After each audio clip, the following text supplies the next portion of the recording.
அதானே பார்த்தேன். சரி சொல்லு, அவன் உன்கிட்ட என்ன பிரச்சனை பண்ணான்? ஆமா, ஃபர்ஸ்ட் அவன் எப்படி உனக்கு பழக்கம்? அத முதல்ல சொல்லு என்று கேட்டான் விக்ரம். அவனோட தாத்தாவும் என்னோட தாத்தாவும் ரொம்ப திக் ஃப்ரெண்ட்ஸ். அந்த மாதிரி தான் அவன் ஒரு நாள் ஃபாரின்ல இருந்து எங்க வீட்டுக்கு வந்திருந்தப்போ எதேச்சியா என்னை பார்த்துருக்கான். பார்த்ததுமே என்னை பிடிச்சி போச்சு போல. அப்ப இருந்து அவங்க வீட்டில் சொல்லி எங்க தாத்தா கிட்ட பேச வச்சு மேரேஜ் அவனை பண்ணிக்க சொல்லி ப்ரெஷர் பண்ணிக்கிட்டே இருக்கான். ஆரம்பத்தில் கொஞ்சமா இருந்த ப்ரெஷர் இப்போ அவன் இந்தியா வந்ததுல இருந்து ரொம்ப அதிகமாயிடுச்சு என்று அவள் கவலை நிறைந்த குரலில் சொன்னாள். எவ்வளவு போல்டான ஆளு நீ! இதெல்லாம் ஒரு விஷயமா? நீ எதுக்காக சௌந்தர்யா இப்படியெல்லாம் ஃபீல் பண்ணிக்கிட்டு இருக்க என்று விக்ரம் அவளுக்கு ஆறுதல் சொல்ல, என்னோட கவலை அது இல்லை விக்ரம், என்னோட கவலையே வேற என்று சொன்ன அவளின் முகத்தை என்ன என்பது போல் கேள்வியாக பார்த்தான் விக்ரம்.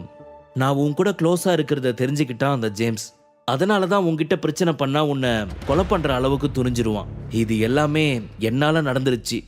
ஒருவேளை அவன் அந்த மாதிரி ஆள் வச்சு உன்னை கொல்ல பிளான் பண்ணப்போ அவங்களால உனக்கு ஏதாவது ஆயிருந்தா என்னால் அதை நினைச்சு கூட பார்க்க முடியல விக்ரம். அதுதான் எனக்கு ரொம்ப கவலையா இருக்குது என்று சொன்னாள் சௌந்தர்யா. அவளின் கவலையை நினைத்து விக்ரம் சிரித்தான். உண்மையிலேயே அவன் சௌந்தர்யாவுக்காக என் கூட பிரச்சனை பண்ணாமல் இருந்தாலும் கண்டிப்பாக லத்தின் ஃபேமிலிக்காக அவன் என்கிட்ட பிரச்சனை செய்ய வேண்டிய நிலைமை ஏற்பட்டிருக்கும்.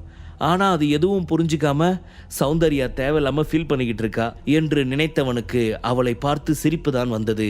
அவள் அவனிடம், நந்தகுமார் இப்போ இவங்க அட்டாக் பண்ணதுனால ரொம்ப சீரியஸான ஸ்டேஜில் ஹாஸ்பிட்டலில் இருக்கிறதா கேள்விப்பட்டேன். அவர் உயிருக்கு எந்த ஆபத்தும் இல்லைல்ல? உன்னோட ஒய்ஃபோட கம்பெனி கூட இவங்க அட்டாக் பண்ணியிருக்கிறதாகவும் எனக்கு நியூஸ் வந்துச்சு. என் சைடில் இருந்து உனக்கு ஏதாவது ஹெல்ப் பண்ணட்டுமா விக்ரம் என்று அவள் கேட்க, இல்லை எனக்கு அதெல்லாம் வேணாம் என்று மிகவும் கூலாக சொன்ன விக்ரம். ஏன் விக்ரம், உன்னோட அத்தை மாமா அவங்க உன்னை வீட்டை விட்டு துரத்துறதுலேயே குறியா இருக்காங்க.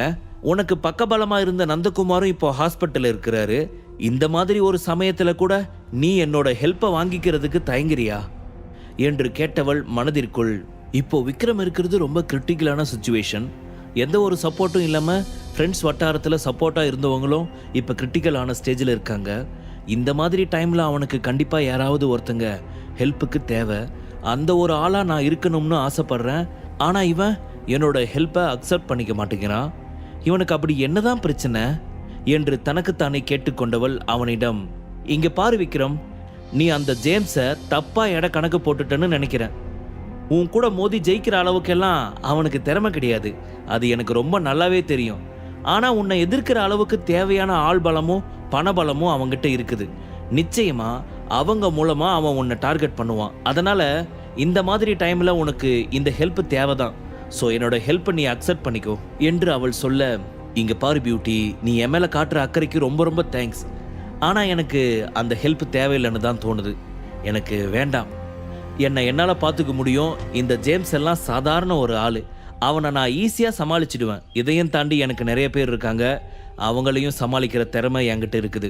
ஸோ நீ என்னை பற்றி எந்த ஒரு கவலையும் பட வேண்டிய அவசியமே இல்லை என்று கூலாக சிரித்து கொண்டே அவன் சொன்னான்.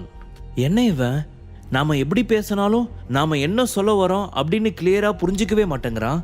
நான் பிடிச்ச முயலுக்கு 3 கால் அப்படின்ற மாதிரி ஒரே பிடிவாதமாக இருக்கான் என்று யோசித்தவள் ஏதோ யோசனை வந்தவளாக மிகவும் கோபமான முகத்துடன் அவனை பார்த்து, ஹே விக்ரம், எதுக்காக என்னோட ஹெல்ப் வேணாம்னு சொல்ற? ஏன் அந்த லிசா உனக்கு அங்கிருந்து ஹெல்ப் பண்ணுவான்னு நினைச்சிட்டு என்னோட ஹெல்ப்பை வேணாம்னு சொல்லிட்டு இருக்கியா? அவளால் அங்கிருந்தெல்லாம் அவ்வளவு சீக்கிரத்தில் உனக்கு ஹெல்ப் பண்ண முடியாது. அப்பதான் நீ என்ன சொன்னாலும் இம்மீடியட்டா என்னால் அதை உனக்கு சால்வ் பண்ணி தர முடியும். நல்லா யோசிச்சு நீயே முடிவெடு.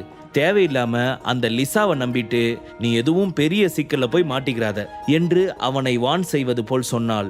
அவளது வார்த்தைகள் விக்ரமிற்கு கோபத்தை வர வைப்பது போல இருந்தாலும் அதையும் தாண்டி அவனுக்கு சிரிப்பு தான் வந்தது. இங்க பாரு விக்ரம், இப்படியே நீ சிரிச்சு சிரிச்சு என்னை இரிட்டேட் பண்ணிக்கிட்டு இருக்காத. இப்போ இந்த சிச்சுவேஷன்ல என்னால மட்டும்தான் உன்னை காப்பாற்ற முடியும். அதை நீ தெளிவா புரிஞ்சுக்கோ.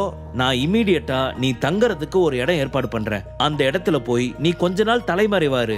அதுதான் உனக்கு சேஃப். நான் சொல்றத நீ கேட்டனா நீ உயிர் பழைப்ப. பர்மாவையும் ஷர்மாவையும் நான் எப்பவுமே உன் கூட சேஃப்டிக்காக இருக்கிற மாதிரி செய்றேன். இவங்க 2 பேரையும் மீறி உன்னை யாராலையும் எதுவுமே பண்ண முடியாது. ஸோ ப்ளீஸ், நான் சொல்கிற இந்த விஷயத்தை கொஞ்சம் அக்செப்ட் பண்ணிக்கோயேன் என்று அவள் சொல்ல விக்ரம் ஒன்றும் புரியாமல் முழித்தான்.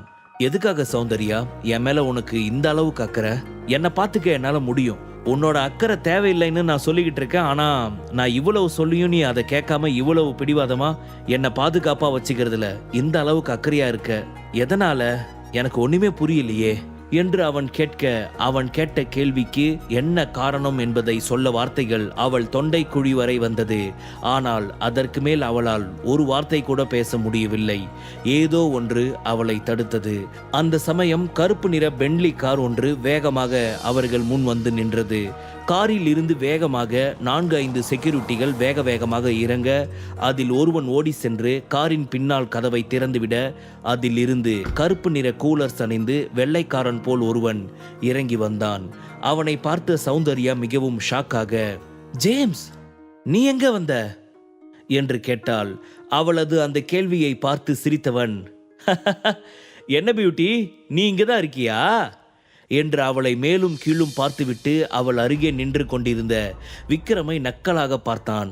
ஓஹோ, நான் இவனுக்கு ப்ராப்ளம்னு சொன்னனே, அதனால தான் அவனுக்கு ஹெல்ப் பண்ணலாம்னு வந்திருக்கியா என்று சிரித்து கொண்டே கேட்டான். இங்கே பாரு ஜேம்ஸ், நீ தேவையில்லாம பிரச்சனை பண்ணிக்கிட்டு இருக்க. நீ அனாவசியமா விக்ரம் பின்னாடி வராத. அது உனக்கு தான் ஆபத்து. விக்ரம கொல்லணும்னு நினைச்சிட்டு நீ பண்ற விஷயம் கடைசியில உன் உயிருக்கு ஆபத்தா வந்து முடிஞ்சிடும். நான் உனக்கு ஒரு தடவை தான் சொல்லுவேன், அதை புரிஞ்சுக்கிட்டு மரியாதையா இங்கிருந்து கிளம்பிடு என்று விரல் நீட்டி அவனை மிரட்டினாள் சௌந்தர்யா. பியூட்டி, நீ இந்த மாதிரியெல்லாம் கோவப்பட்டு உன்னோட ப்ரெஷரை ஏத்திக்காத. இவனெல்லாம் நம்ம லைஃபுக்குள்ள இன்டர்வியூவரா ஆகணும்னு அவசியமே கிடையாது. இவன் மட்டும் இல்லாம இருந்திருந்தா கண்டிப்பா இந்நேரம் நான் ஆசைப்பட்ட மாதிரி நீ என் கூட கல்யாணத்துக்கு ஓகே சொல்லியிருப்ப.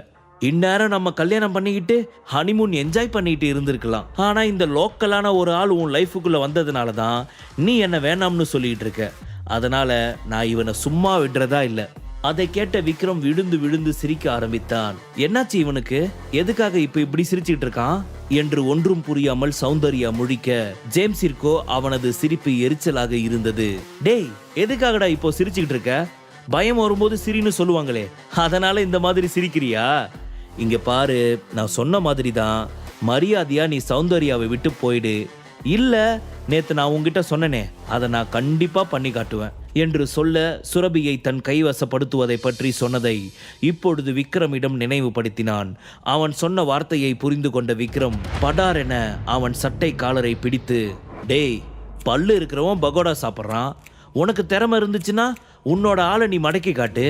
அதை விட்டுட்டு தேவையில்லாம எதுக்குடா வந்து நீயே என்கிட்ட ஆஜராகிட்டு இருக்க என்று அவன் கேட்க, ஏண்டா, நான் எல்லா சைட்ல இருந்தும் உன்னை அட்டாக் பண்ணியும் அந்த நந்தகுமாரா ஹாஸ்பிட்டல்ல வச்சும் உனக்கு இன்னும் திமிரு அடங்கலையா? எவ்வளவு தைரியம் இருந்துச்சுன்னா நீ என்கிட்ட இந்த மாதிரி பேசுவ? ஓ, என் ஆளுங்க கையில இருந்து நீ தப்பிச்சிட்ட, அதனால இனி அவங்களால உன்னை ஒன்றும் பண்ண முடியாதுன்னு நினைச்சிட்டு இந்த மாதிரி நீ பேசுறியா? முழு கதையையும் கேட்டு மகிழ பாக்கெட் FM ஆப்பை டவுன்லோட் செய்யுங்கள். லிங்க் டிஸ்கிரிப்ஷனில் கொடுக்கப்பட்டுள்ளது.